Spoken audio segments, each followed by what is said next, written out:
આપ જોઈ રહ્યા છો પાટવી ગુજરાતી ન્યૂઝ। ચાર દિવાલોની બહાર નવું ભવિષ્ય, ગોરવા મહિલા આઈટીઆઈમાં આધુનિક તાલીમથી વડોદરાની દીકરીઓ બનશે આત્મનિર્ભર।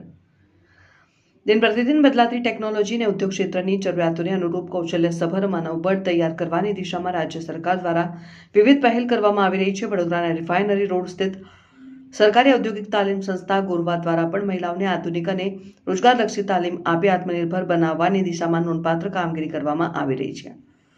સરકારી મહિલા આઈટીઆઈ ગોરવાએ રાજ્ય કક્ષાએ ત્રીજો ક્રમ પ્રાપ્ત કરીને કૌશલ્ય વિકાસ ક્ષેત્રે વડોદરાનું ગૌરવ વધાર્યું છે અને શૈક્ષણિક ઉત્કૃષ્ટતા, આધુનિક માળખાકીય સુવિધાઓ, તાલીમની ગુણવત્તા, તાલીમાર્થીઓને મળતા રોજગાર અને પ્લેસમેન્ટના અવસરોને આધારે સંસ્થાએ આ સિદ્ધિ હાંસલ કરી છે। આ સંસ્થામાં દર વર્ષે 300થી વધુ મહિલા તાલીમાર્થીઓ વિવિધ વ્યવસાયલક્ષી અભ્યાસક્રમોમાં તાલીમ મેળવીને રોજગાર તથા સ્વરોજગારીની નવી તકો તરફ વધી રહ્યા છે અને ખાસ કરીને આજના ટેકનોલોજી આધારિત યુગમાં મહિલાઓને પરંપરાગત ક્ષેત્રો પૂરતી મર્યાદિત ન રાખી computer, IT, 3D printing, fashion designing, cosmetology, civil drafting અને ઇન્ટિરિયર ડિઝાઇનિંગ જેવા આધુનિક ક્ષેત્રોમાં તાલીમ આપવામાં આવે છે।